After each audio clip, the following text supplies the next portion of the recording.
our number 10 spot, we have this bullet story. This story comes from a person who is working in trauma surgery. One night they got a notification that a man had been shot 3 times in the head and was on the way in. When he gets there, he has literally one eye hanging out of its socket, blood everywhere, and he is slumped over. So it seemed that he had one bullet go in through his temple and out of his right eye socket, one bullet in the nose exited out of the roof of his mouth, and another went in his cheek and out the side of his head. The doctor goes over to examine him and is assuming he'll just be pronouncing him dead, but when he tilts the man's head back, he quickly says, "Yo, be gentle." The doctor accidentally screamed, but he was not alone, as everyone in the room was quickly shocked at the fact that this man was still alive. I guess the entry and exit wounds showed that every single bullet had missed his brain, and he ended up making it through the whole ordeal. In our number 9 spot today, we have this eyeless face story. Before I get into this one, guys, please don't forget to hit the thumbs up button if you're enjoying the video so far, because it really helps us out. This one comes from a nurse rather than a doctor, but I feel like it definitely still applies. She was working at the home of an elderly lady who had some learning disabilities and had also had her eyes completely removed due to a condition that she had from birth. The lady was apparently super nice, but had this habit of wandering around her apartment late at night in complete silence. One night the nurse woke up and left her room at 2 a.m. to head to the bathroom when she had quite the scare. As she left her bedroom, she was met with the old lady who was silently standing in the hall as she turned her eyeless face towards the nurse. Imagine being in a dark room after you just woke up and seeing an eyeless face look at you. It honestly would be enough to frighten anyone before you realized exactly what was going on. In our number 8 spot today, we have another eye story. This story comes from someone who goes by the screen name I'm Cuttin, and they said, "I have quite a few stories. Most of them are hilarious, and then there are those you never want to think about. What messed me up the most was when I saw how eyes change at the moment of death. Imagine you are looking at clear water, but that clear water changes to foggy in an instant. In my 8 years here, I've only seen this once, and I've personally seen well over 250 dead or dying people." This is one thing that I've always thought that I can't understand how healthcare professionals do. I definitely don't think I could see people die all the time, especially not when it's like what he just described. In our number 7 spot today, we have a car accident story. This story comes from a person called Jeremy Howell, and they're recounting one of their mom's stories. Jeremy says, "A guy came in from a car accident and was losing blood. In the midst of resuscitation, the man jolts awake and screams, 'Don't let me go back there. Please, please, please don't let me go back.' A few seconds later, they lost him." What? Like, imagine. That would scare me half to death. Seriously, you guys. In our number 6 spot today, we have this dead guy moaning story. This story comes from someone who goes by the username I'll Do It Later from when they worked at a hospital. They said, "One of my duties was to help wheel patients who had expired down to the in-house morgue. Once we were wheeling an older man from the ER down the hallway when he let out this low moan. I started to panic thinking that he was coming back to life, but the registered nurse explained to me, in brackets they have newbie, that sometimes the air in the lungs doesn't come out until sometime later, or it is delayed for a bit." While I definitely feel like whoever this story is from should have definitely already known this, that would be so scary for a second when you don't know what is happening. In our number 5 spot today, we have a crying blood story. This is another story that comes from a registered nurse, but it definitely needed to be mentioned in this video. A 24-year-old man came into the ER one day with flu-like symptoms. He had some sort of rash that sadly ended up being a symptom of failing a battle with bacterial meningitis, and it was causing him to bleed internally. He was in such bad condition that he started crying, but his tears were blood. She said she could see how scared he was at his eyes, which is so sad to think about. He ended up actually passing away, and the nurse whose story this is had said that in her long nursing career, this is the one that just really stuck with her. In our number 4 spot today, we have a whole story. This story comes from someone called Pete Lancosta and is a bit of a gross one, so just a warning. Pete says it was someone who had a massive hole under his right arm, creating a cavity where you could see and hear whistling from the right lung. It had been worsening for maybe 10 years, so the initial injury had mostly healed. Honestly, you guys, I almost couldn't read this one out loud. I can't imagine what that would be like for all parties involved in that situation. In our number 3 spot today, we have a tumor story. This story actually ended up being published in a medical journal for how crazy it is. A 90-pound, 16-year-old girl came in one day with flu-like symptoms, a sore right side with a bit of a bump. They went to check for gallstones, but it actually turned out to be a tumor. It ended up being removed the next week, and it turned out to be a 7-pound tumor that was as big as a dinner plate. This is not normal. It was so big that it had outgrown its blood supply. That's insane and so yucky. I'm glad this one came out with such a positive outcome though. We needed more of that on this list today. In our number 2 spot today, we have this intestine story. This story starts off on a wild note from someone who is explaining one of their mom's stories. It goes, apparently one guy walked into the emergency room entrance holding his intestines in his hand, calm as can be, and shouted, "Can I get a little help, please? I think I'm gonna die." Now, this dude wasn't gutted wide open holding all of his entrails, but he had a pretty major cut to the midsection, causing some of his intestines to be protruding externally. This dude is alive, and my mom told me she had no idea how somebody could walk into an emergency room like that and be so calm. Honestly, props to everyone in this situation for remaining calm, because it undoubtedly saved that guy's life that day. In our number 1 spot today, you guys, we have this rising from the dead story. This story comes from someone who goes by Simple Simon 6262 and is honestly pretty crazy, but also kind of cool. They said, "When I was a student, I got called in on a stroke patient. She had coded and they were doing CPR. They worked for 45 minutes, but she died. They cleaned her up and called on the family to say goodbye, but by that time, the family had left.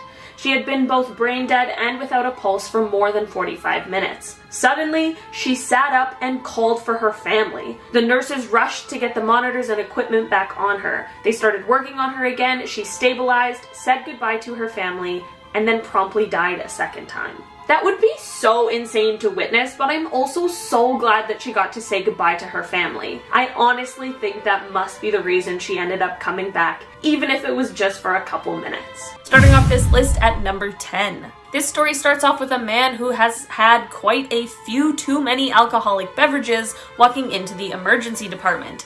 This usually is not a great combination for the start of a story, and this one is no different. After waiting in the waiting room for a while, he eventually gets taken into a room to see the doctor. When the doctor asks him what's wrong, the man explains that he can't get his contacts out. He said that he was trying to pull them out of his eyes, but he just couldn't get them out, and it was starting to be painful for him. The doctor goes to examine his eyes and to see if he can figure out what's going on. When the doctor looks at the man's eyes, he realizes that most likely because of the alcohol, this man doesn't realize that he must have already taken them out, and that he has actually been pulling on his eye and not his contacts. The man ended up having a partial tear in his cornea, and I am so glad that it wasn't worse, because this story really gives me a shiver down my spine. Moving on to number 9. Motorcycle crashes are pretty notorious for having some gruesome scenes, and this one definitely was no different. A man was brought into the ER after being involved in a crash when he was driving his motorcycle, and he had a severe foot and leg injury.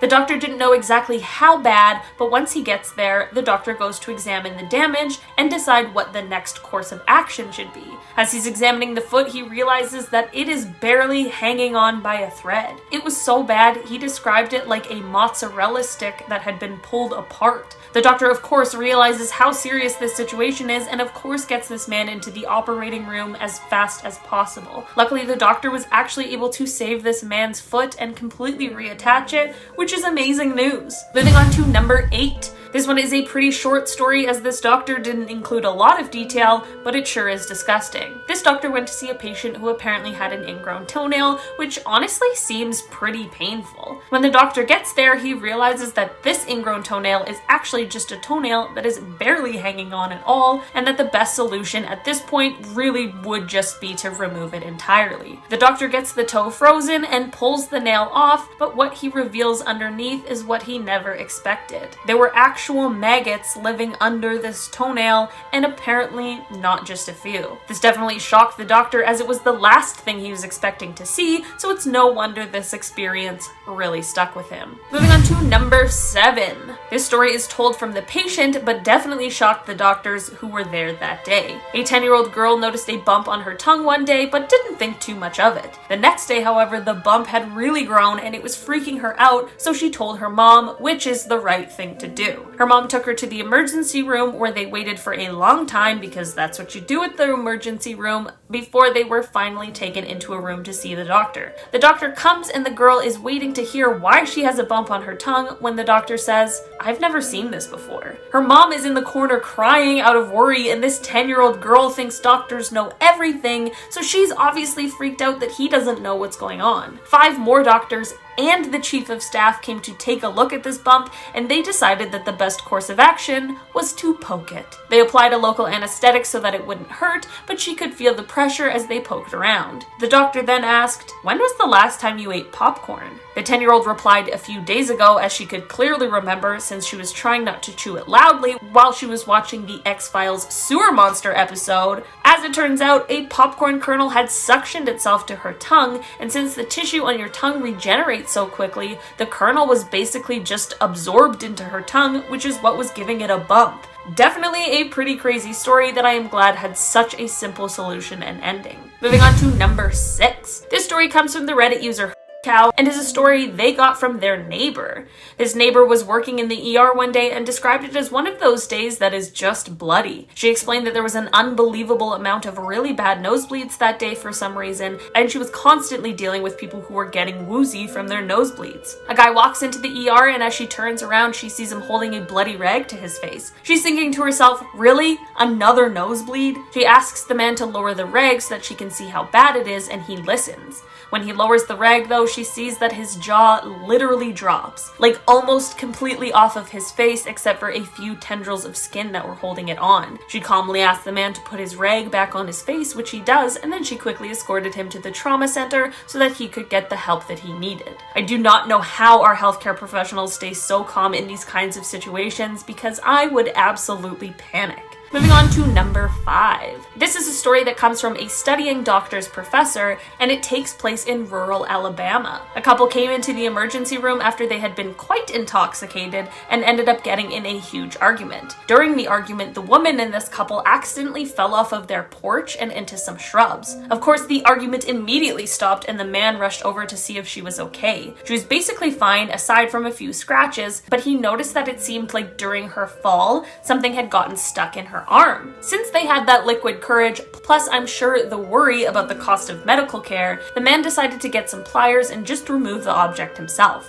He clamped down and pulled as hard as he could, but it just absolutely would not budge. He eventually gave up, and they headed to the emergency room where the professor was working. He examines the woman, and he very quickly realizes that she had a compound fracture of her humerus, and what the man was trying to pull out of her arm was actually her bone. I hate that one.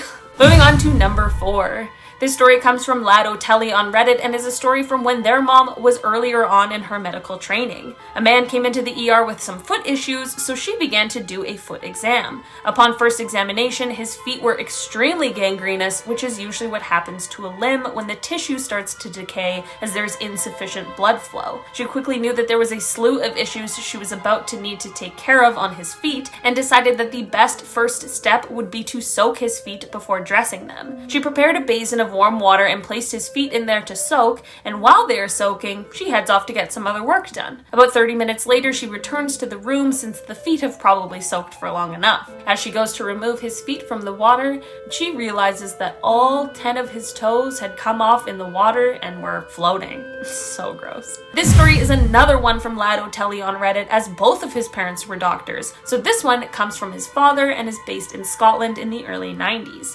Apparently it was a very sunny day for Scotland, Scotland and one of the only days you would actually be able to get a tan. One Scottish man got a little too excited about the nice weather, and rather than getting slathered in sunscreen, he grabbed some sheets of tinfoil and covered himself in cooking oil. This is definitely not what anyone should do at any point, but unfortunately this man maybe didn't know any better. A few hours later, he had to be picked up in an ambulance and taken to the emergency department, which is where Lad O'Telly's Dr. Dad comes in. This man had burned himself so badly in the sun that he had third-degree burns all over his body.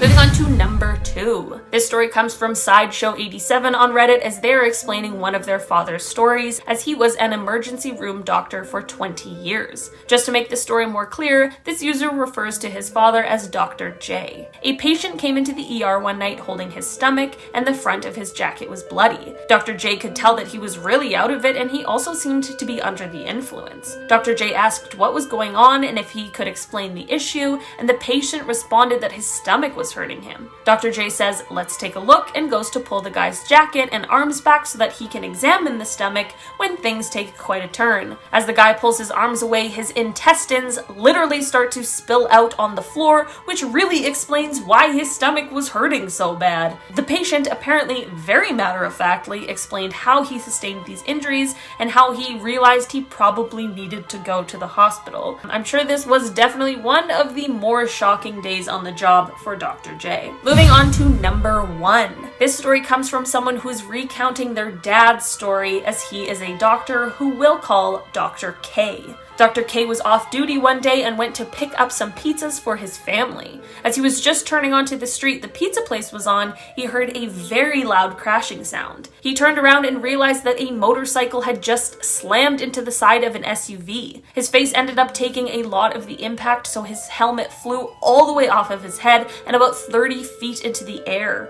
Dr. K rushed over to help and saw that this man was in very bad shape and was struggling to breathe, but Dr. K did everything he could to clear his airway and then made sure his neck was stabilized until the ambulance arrived. The ambulance took 10 whole minutes, so it is definitely a very good thing that Dr. K was there while they waited. Once the ambulance got there, Dr. K told them what he knew, and off they went. It turns out this man ended up suffering multiple fractures in a couple different vertebrae, an almost non-existent jaw, and other facial fractures, broken collarbones, broken ribs, collapsed lung, amongst a slew of other things. Flash forward 1 full year and Dr. K is working in the emergency room where he has worked for the last 20 years, and he gets a page to come to the main lobby of the hospital. When he gets to the lobby, he sees a man standing there that looks kind of familiar, but he doesn't really know him. This man comes up to Dr. K and wraps him up in a great big bear hug and starts crying. That is when Dr. K realizes who this man is and of course starts crying as well.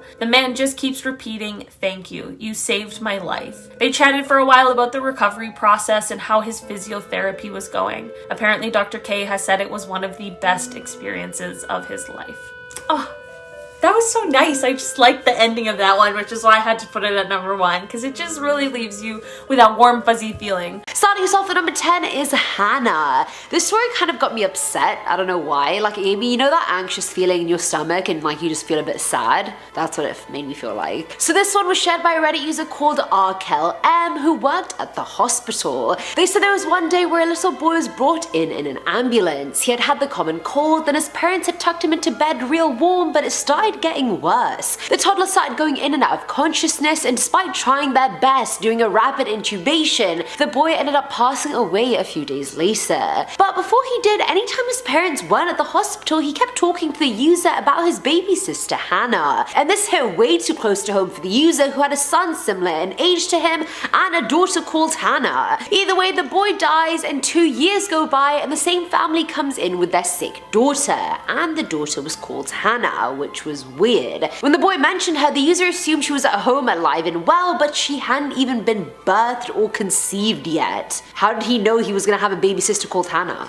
Coming in at number 9 are the burns. So this one is genuinely one of the most screwed up stories I've ever read about, and believe me, I've read a lot of stories for this channel, shared by Reddit user My Dog Operates Better Than You, which let's appreciate that for a second. Now, so this user was doing his rotation in a burn unit when this occurred. A pimp in the city decided to light one of his prostitutes on fire, and as a last resort, she bear hugged him.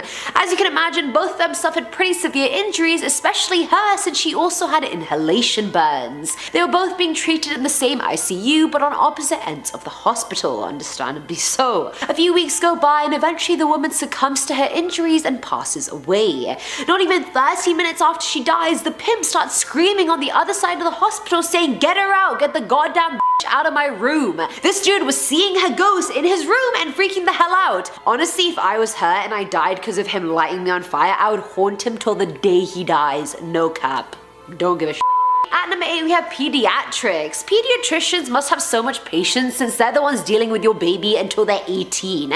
They're dealing with every new parent calling them 50 times at night because their baby burped and they thought it was choking. This one was shared by a pediatrician on Reddit that goes by the username AGF0605, and there was a rumor at his hospital that the 4th floor next to the oncology unit was haunted. Now the user usually didn't do night shifts, but that night they had picked one up and was working in the NICU, which was also on the 4th floor. Basically, if you don't know what the NICU is, it's where they take neonatal babies, either some who have been born prematurely or born with a few issues, so they just stay in the NICU. In case you didn't know that. Now at about 3 AM, the user was ready to take their break, so they took a shortcut through the oncology unit. But when they went through the double doors, they saw this child skipping merrily down the hall. And as a doctor, the user thought the kid had left his room, so he called out to him, but just as he did, the kid turned around and disappeared into thin air. Funnily enough, a lot of other doctors and nurses had seen that same kid in that same hallway. So I'm guessing this kid passed away at the hospital and his spirit is just roaming around, skipping merrily along. Filling at number 7 slot are bedtime stories. So Reddit user Bratipilla's mum used to work at the burn unit at this hospital in Dallas. She would work the night shifts and would always get asked whether the burn unit was haunted or not, and honestly, she didn't really have an answer. One night, a little girl came in with severe burns, and naturally her parents couldn't stay with her every single night at the hospital, so the user's mum would check up on her a lot, you know, just to make sure she was okay and stuff. Either way, one night the user's mum asked the girl if she ever got scared, and she said, "No, I don't get scared because an old woman comes to read to me every single night and sits beside my bed while I fall asleep." That's honestly super heartwarming, except for the fact there was no older women employees working that night, and the mom was usually the only one on duty. So whose grandma died and kept this girl from feeling scared? Because that's very cute. We stand. Now at number 6 is the medium. This one's super interesting and was shared by Reddit user Smack Max, who worked at a psych ward. Now at this ward there was this one patient that said she had psychic abilities, and the user wasn't really a believer but just humored the patient anyway. She would do readings for the staff and have a bit of a laugh, and because of her recent stroke she had trouble walking on her own. One night she pressed on her call buzzer and a nurse came in to check on her. The woman told her she should check on the patient in the side room since he was now dead. Keep in mind this woman cannot move, so it's not like she could have gone in there and checked herself. The doctor and nurse went into the side room to find the patient very much dead. As they prepared the body bag and everything, the duo asked the patient how she knew he had died, and she said she saw him coming out of his room looking very distressed, and then she realized she must be seeing his ghost. She then apparently went ghost whisperer on him and explained to him what was going on and how he could pass over to the light. You bet your ass the user became a believer after that. Coming in at number 5 is hysteria. This one is a doozy. I feel like if I was the patient in this story, I would have literally thought I was in actual hell. So this one was shared by Redditor I would rather not say one, who shared this story on behalf of her friend who is a doctor. One day a woman was brought in and she was already unconscious when she came inside. But as soon as she was put in her room, she woke up absolutely hysterical, crying non-stop, thrashing around, begging to be taken out of the hospital, and so the doctor finally listened to her and took her outside. The second the woman crossed the exit door, she was completely calm. After a while, she explained how she can see the dead and they know she can see them, so they had all surrounded her bed inside the hospital and were just shouting at her, asking for her help. Damn, can you imagine that? I couldn't be able to handle that. I wouldn't be able to handle that. I couldn't be able to handle that. What's English? At number 4 is the comeback. This one was shared on Reddit 5 months ago by user Easy Growth, who works at a hospital. One of her patients was this card reader who was very well liked in Louisiana, and she was damn accurate too. Anyway, the user had been caring for her for a few days, but that specific day she had been extra lethargic. Thinking she should check on her, the user went in to find her completely unresponsive, with her daughter trying frantically to wake her up. The user tries a sternal rub, but no response. Just as she calls a rapid response, the woman wakes back up bursting with energy within 30 seconds, which is not natural. She shared that she had just died and was watching the 2 girls in the room the whole time and knew everything that had just happened. Apparently God told her it wasn't time to die yet, so she woke up and a few days later was actually discharged. She's still alive in her 80s now, still doing card readings. Can you imagine? Filling at number 3 slot is the neurosurgeon. So this one was shared by Quasi_Modo on Reddit, who had a 6-year-old who fell after climbing a tree. Why do we love climbing trees as kids? What is it? It's just so fun, we can't help it. Anyway, the user rushed her daughter to the hospital where she stayed unresponsive. She wouldn't react to pain, voice, yet it seemed like she was talking to someone. The neurosurgeon heard the little girl say, "Well, I don't know, but I don't want to be dead," before becoming unresponsive again. Like, was she talking to God? Thankfully, the surgeon got her in the operating room in time and she survived. Funnily enough, she doesn't remember saying that at all. Dude, she literally was dead and was talking to God about not wanting to die. It's crazy. Now at number 2 is the disappearance. I have no explanations for this one whatsoever, so if any of you do, please comment away and let me know. Shared by Redditor Dumbledore, who works at a hospital, they recounted the story of this one day where a patient had to get an x-ray done. He was taken to the room in a wheelchair and left there to get everything done. You know how it goes, and approximately 5 minutes later a notification from the patient's room goes off, so obviously the user goes in to check on everything and make sure everything's good. As soon as he walks in, he realizes everything is gone. The bed was gone, the patient was gone, the windows were closed, so it's not like he went out that way. I mean, the guy couldn't walk on his own, so I don't think he's jumping out the window, period, let alone with a bed. The attending nurse also had no idea where the bed or patient went, literally clueless. They just replaced the bed and that was that. What the hell? And finally, at number 1 is Strapped Down. This one was such a hidden gem that I found on Reddit, but I'm glad I did because this story is the one where it's like, okay, I've had enough, good night, internet. Shared by Reddit user Circle_Stone, they said how their aunt is a nurse and how she experienced something horrific. I know she's not a doctor, but still, medical field. Allow it. Now at the hospital there was this one old lady that refused to sleep unless she was strapped down in her bed at night. Apparently there was a dark figure that she could see trying to grab her and drag her out of the room and kill her, so she had to be strapped to the bed. The aunt obliged and would routinely check in on her the next few nights, and anytime they walked in, it looked like someone was trying to pull her off the bed right in front of their eyes. The next night the user's aunt is off and a new nurse is working who does not strap down the old lady. When she went in to check on her an hour later, the old woman was dead on the floor by the door. Her hand was just stretched past the door into the hallway, just like she said she would die, which is just so utterly creepy, you guys. Starting off this countdown, we have the car accident. About a decade ago, this nurse used to work in a suburban hospital. One night there was a multiple vehicle accident and one of the accident victims arrived to the ER with his foot barely attached to his leg. It was just dangling from his ankle. Apparently when his car was struck, his foot was at a different angle from the rest of his body, so when it received impact, it literally snapped right off. This nurse was traumatized after walking by his bed and seeing one normal foot and then seeing the other just dangling there with his tendons and ligaments completely visible, dripping with blood. In our 9th spot, we have the haunted hospital. Of course hospitals are haunted. Any place where lots of deaths occur are usually haunted. According to this next nurse, she arrived for her shift early at around 6:30 a.m. Around that time, things were pretty quiet around the hospital. So she gets into the empty elevator and heads on up to the 9th floor. But instead, it skips her floor and ends up going to the 11th floor. The doors open, no one was there, so she closed the doors and clicked the 9th floor button again. When she arrives, she gets off and sees an old woman standing directly behind her in the elevator. I would have had a heart attack. Clearly, this ghostly woman got on at the 11th floor and was hitching a ride down with the nurse. That's terrifying. That's certainly one way to get your heart pumping in the morning. In our 8th spot, we have nearly headless. This next nurse witnessed something that would scar anyone for life. A woman was rushed into the ER after attempting to take her own life. She had slit her wrists and her throat. In fact, she had cut almost her entire hand off, and her head was being held on by the skin at the back of her neck and some muscle. Somehow, she managed to survive the trip to the hospital, but sadly, she didn't make it through surgery. On top of it all, the nurse was in charge of holding the woman's head in place while the doctors treated her. And after her passing, the doctor had the nurse look down the woman's neck with the head held back as a little anatomy lesson, which is incredibly messed up. Someone died and he's like, "Okay, now's a great time to study the human body. Come on, take a look."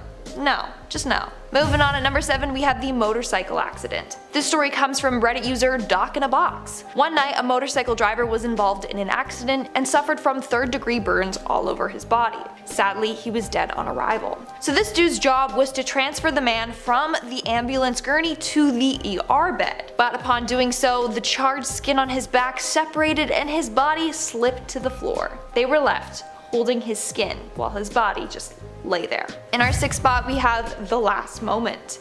This next story is from Reddit user Sad Trombone, who is an ER nurse. One night she was performing CPR on a woman whose heart had stopped. During the middle of chest compressions, the woman's hand reached up and grabbed the nurse's wrist. But immediately after, her hand fell back to hanging off the table. Sadly, the nurse wasn't able to save the woman's life. But imagine how shocking it must have been to have a dead woman's arm shoot up at you and grab ya. We are now at our 5th and halfway mark with the skeleton man. So this next story comes from an ER doctor. One day there was a man waiting in the ER for treatment. To the eye, nothing looked off about him. That was until he removed the hat that he was wearing. Upon doing so, a chunk of skin about the size of a large male hand just flapped off of his skull. Apparently, the dude managed to scalp himself.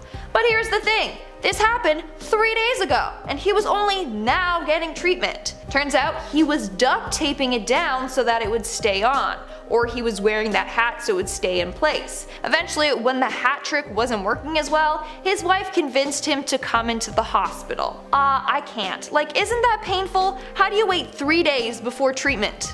No.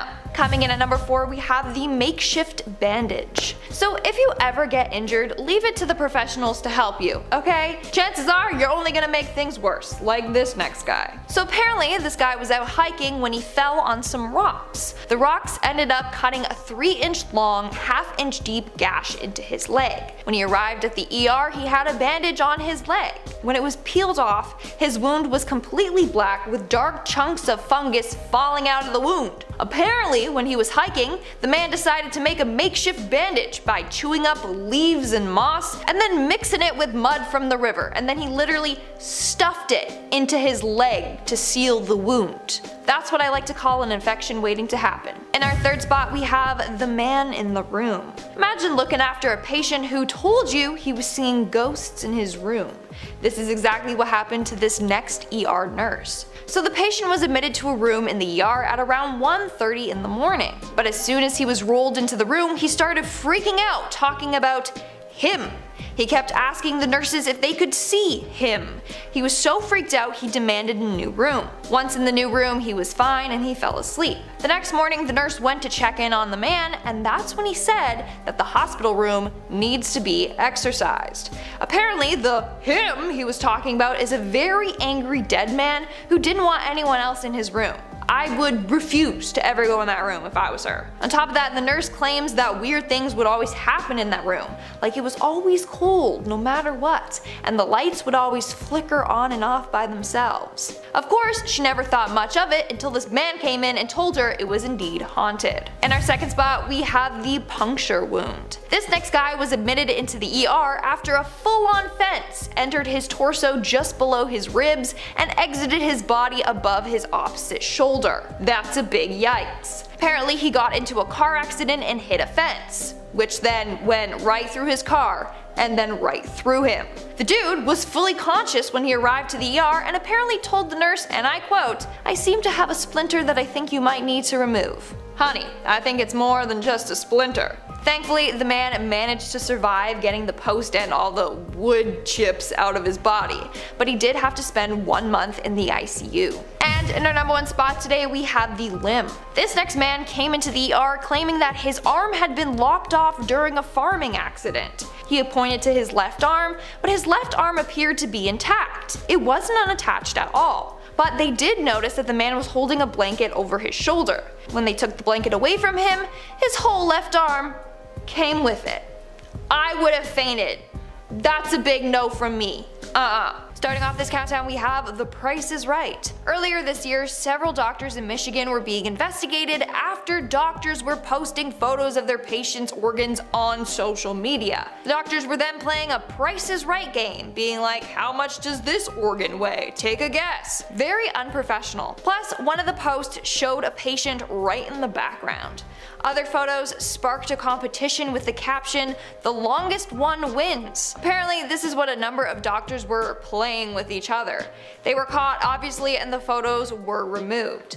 But that still is very unethical. Not only does it make doctors seem unprofessional, but it's also traumatizing for the patients who had their organs photoshopped and manhandled. Moving on to number 9, we have the victim. Back in 2010, a 60-year-old stabbing victim was rushed into St. Mary Medical Center in LA.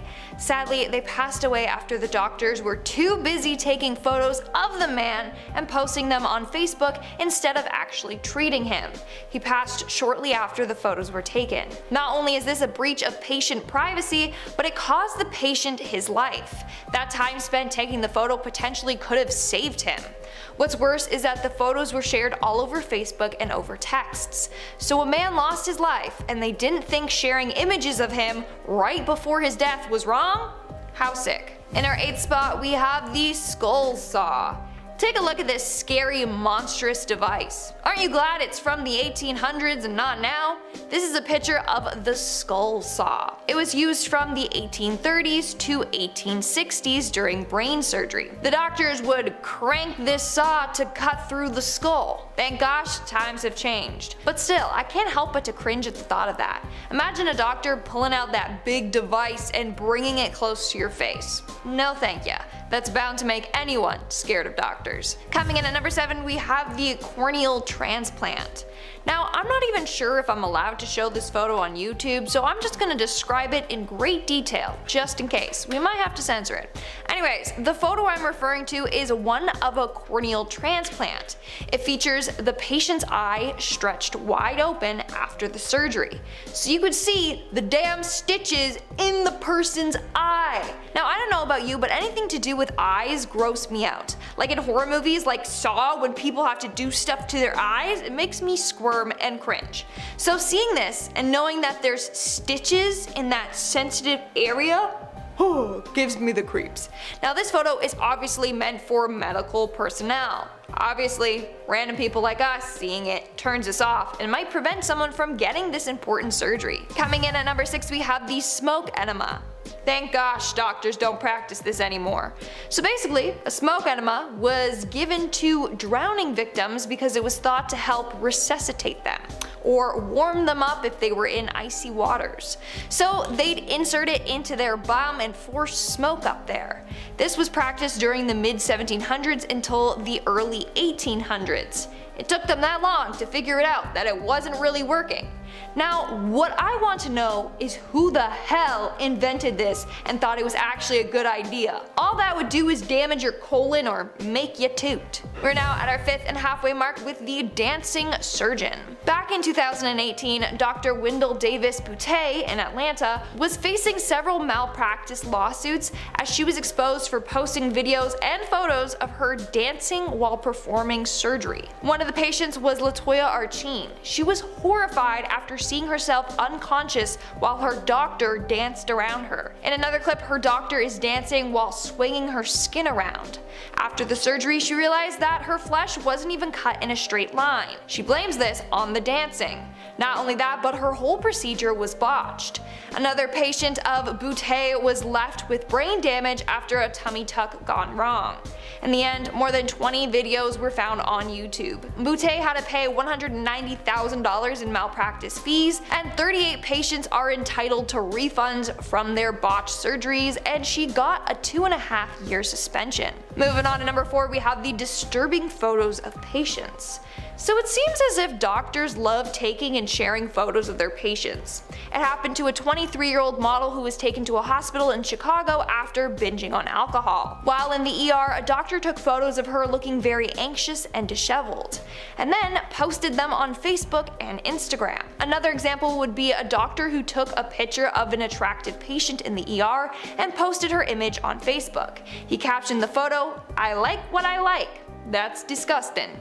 In another case, 2 nurses shared an x-ray of a patient that got a sexual toy stuck up his bum. A total violation of patient privacy. In our third spot, we have the storage of bodies. This is a very depressing photo taken at a Detroit hospital earlier this year. This hospital was so overwhelmed and overcome by death that they were running out of room to store the deceased's bodies. This photo shows the bodies in body bags piled up in random rooms at the hospital.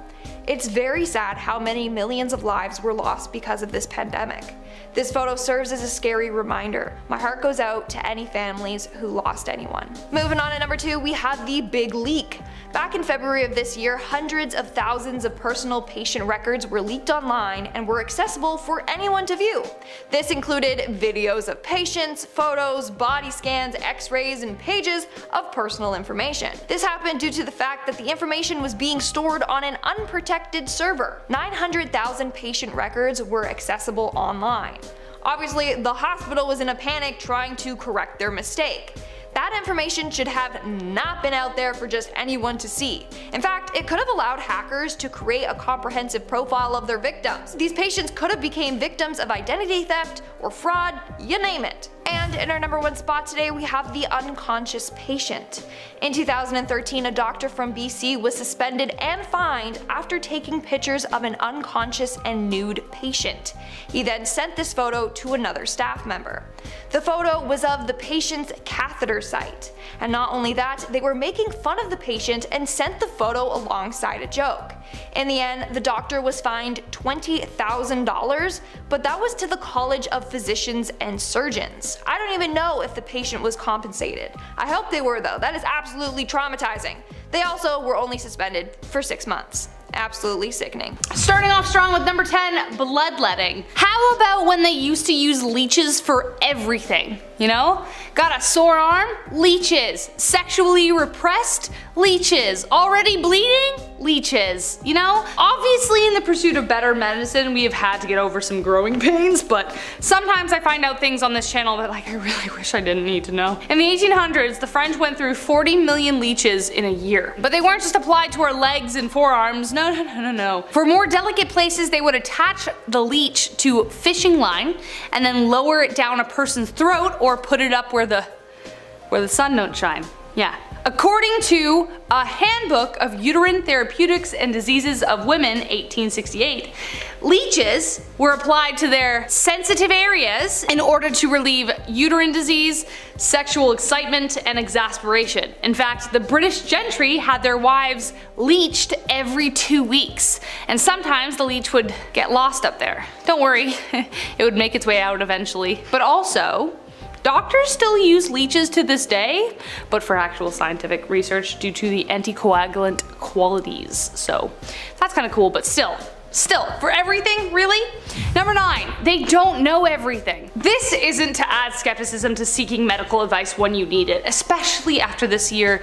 Doctors have busted their butts and saved lives every single day, but they are human and they can't know everything, and a good doctor will admit that to you. But if you meet one who claims that they do know everything, run for the hills. Their arrogance could cost you your life. Jayan Patel, also known as Dr. Death, was one such doctor and surgeon who worked in Australia and the USA. Due to his incompetence and lack of knowledge, Patel is suspected of being responsible for over 87 deaths. He would often perform surgeries that weren't his responsibility, resulting in serious injuries and death. He once even performed a colonoscopy back backwards. He forged operating theater reports, and while working in the US was accused of the crimes he would later be convicted of in Australia. He never asked for a second opinion, knowing full well the surgeries were not necessary. This man was so eager to reach for the knife that he disregarded his patient's welfare again and again. He was finally sentenced to 7 years in prison, though he was released on parole after only 3.5. But the second aspect of this case that has doctors hesitant to bring him up is the fact that the administration let him in with the dodgy credentials he had. Like, he was already accused of these misdemeanors before he was hired in Australia. This man also taints the spirit of healthcare workers, but he serves as a good reminder to always get a second opinion. Number 8. John Hunter. John Hunter was one of the most progressive surgeons in the UK during the course of the 18th century. He was hands-on and dissected thousands of cadavers in his attempt to understand human anatomy. Due to his studies, groundbreaking and at times shocking surgical practices were introduced to the field, saving many lives. He was even made surgeon to the king, and after his death, his specimens became part of a museum. But there are some things people don't like to mention about this guy, which include the amount of grave robbing he did. Ever heard of Jekyll and Hyde? Well, this man was the inspiration for him. Hunter often paid resurrectionists, like a fancy name for grave robbers, to dig up and bring corpses to the back of his apartment. But he even tried to take things while people were still alive, such as the case of Joseph Haydn, and I quote, "A few days prior to my departure, Mr. Hunter asked me to visit him due to some urgent circumstances. I went there. After the opening compliments, some robust fellows entered the room, seized me, and tried to force me on a chair. I yelled, punched, and trampled with my feet until I managed to free myself. Mr. Hunter was already on standby with his surgical tools." Unquote. Anything for the cause, eh, Mr. Hunter? Number 7. Midnight Climax. This CIA project involved doctors, scientists, but not a whole lot of ethics, which definitely goes against the Hippocratic Oath. Mind control would be a terrifying thing to have over somebody else, but super useful for all things intelligence related, which is exactly why during the 1950s the CIA started the Midnight Climax project. It was a mind control research project whose aim was to investigate the effects of psychedelics like LSD. Could they be used for mind control? The thing is, their subjects didn't consent to being their puppets. In San Francisco and New York City, the CIA paid prostitutes to lure patients to warehouses where they would secretly dose them with LSD. They would then monitor them through a one-way glass to see if they got whatever the results they were looking for were. I guess they didn't, because by 1965 the safe houses were shut down when the project was discovered. Essentially, the mind control investigation turned into a research project into extensive sexual blackmail, surveillance tech, and how mind-altering drugs were used on field operatives. Number 6. Counter irritation. This one, man. This one's so stupid. Look, I get, like, I know I'm a 21st century woman looking back and judging the past, and I'm not a doctor. But who was the person who had the gall to make up a treatment, because they definitely made it up, and convinced themselves and several doctors that it worked? Is that the kind of confidence we all need? Like, just do it? Like, I don't know. Counter irritation was a treatment that literally makes no sense at all and didn't do anything good, but people believed it worked. It was a remedy that required irritation of the skin to counter a deeper issue. Using a scalpel, they would make a gash and just stick like dried peas and beans in it to promote infection. Then they would reopen it every day so it wouldn't heal. They would also use a caustic solution or hot iron to cause blisters that could only be like a centimeter wide. Some doctors, like the senior surgeon at Britain's Bridgewater Hospital, kept the wound open for 2 years. I have no words. It's definitely one of those things that doctors just leave at the back of their closet so they can forget it ever existed, like we ever did that. Who had the audacity to make this stuff up? Number 5. Shiro Ishii. No one likes to call this man a doctor, but alas, during World War II that's kind of what he was. But there is one shocking detail that the government doesn't want to talk about. Shiro Ishii was called a genius time and time again. However, he used his brilliance to torment all POWs in Japanese prisoner of war camps. He worked for the Department of Biological Weapons in Unit 731 and performed inhumane experiments such as infecting prisoners with diseases like anthrax, inducing heart attacks, strokes, frostbite, you name it. His sick fascination resulted in the deaths of thousands thousands of people. Thousands of people, but here is the absolute worst part of it. He was never punished for his crimes. Instead, he avoided prosecution entirely because the US made a deal with him. If he gave up the results of his experiments, then he would be set free. Extort the suffering of thousands of people so you can have the knowledge of how to do that to thousands more. Definitely something no one likes to talk about. Number 4, Benjamin Rush. Benjamin Rush was a pretty big deal, and to his credit was one of the first doctors to consider mental illness a disease, and it had nothing to do with demons. He was America's most well-known and trusted doctor and even signed the Declaration of Independence.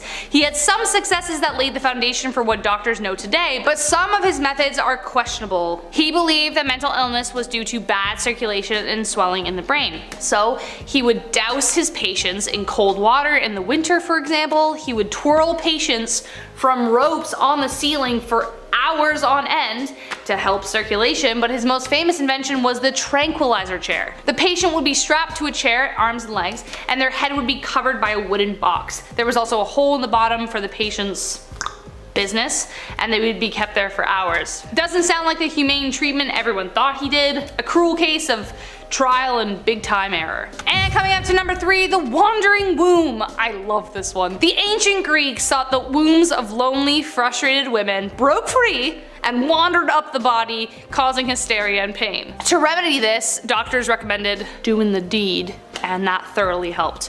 But this idea of a womb wandering also translated into explanations for pain in other areas. If a woman's shoulder hurt, for instance, it would be because the womb was stuck up there. Though this idea was abandoned long ago, the dismissal of pain has been an issue, especially to do with a medical condition of endometriosis. If a woman experiences pain or cramping in that area, it's usually dismissed as menstrual pain and is told not to worry. However, these symptoms are also clues for a more severe condition called endometriosis, which affects 1 in 10 US women between the ages of 15 and 44, but this might not be accurate. It takes the average woman 7.5 years to get a correct diagnosis of endometriosis, which means there could be more, with surgery being the most common form of confirmation. Even worse still, there is no cure. Of course, doctors experience thousands of patients, but is there an issue of pain dismissal when it comes to women when they report it? I think it's something worth talking about. Number 2, holding a spine. Now we're getting into the creepy freaking stories from real life nurses. As a medical practitioner, you see some incredibly crazy things. You realize the impossible is possible on a daily basis. I read this story by Angiotensin. Obviously someone had to talk about this story, but I can't imagine that this wouldn't be easy to recall. The story goes as follows, and I quote, "In my EMT class, an instructor was telling me about one of her calls to a freeway accident. There were 2 cars involved, and one of them had an elderly couple in it. Since she was so small, my instructor is often assigned the job of crawling through the windows of the car to stabilize patients while the crew works on prying the doors open. She crawled into the back seat of the elderly couple's car and held a manual C-spine for the woman," which is like holding someone's head in place to prevent an injury by twisting the spinal cord. "As she held the head, it came off in her hands. The woman had been decapitated by the accident. She had to take a couple weeks off after that and talk to her therapist to help cope. Can't imagine what it must be like to go through something like that." Unquote. I'm kind of glad she caved and talked about it, because if she kept that stuff like bottled up, she might have lost her own head. Too soon. That was too soon. Too soon. Number 1, dangerous confessions. Oftentimes, doctors and nurses hear the confessions of dying patients, and under their code of ethics, if a patient doesn't give their consent, whatever they say can't be shared, even after they die. If it was, it would be a breach in confidentiality. But what if they confess to something big, like killing several people as a young man, as one elderly patient did? He was 70 years old with advanced cancer and confessed to taking on several contract killings, and that the bodies may not have been found. In this case, it's not that the doctors don't want to say anything, it's that they have to hold it back. The man also said that he spent the last 40 years trying to atone, and though he wouldn't allow the confession, he did write a letter to be given to police after his death. Yes, it is true that a doctor is allowed to breach confidentiality to prevent harm, but the crimes had happened so long ago, and in his state, he was unlikely to commit anything like that again. So this case brought up a lot of questions involving what should and should not be permissible in these cases, but it does make you wonder what kinds of secrets some doctors have kept in honor of confidentiality. Secrets that they too will take to the grave.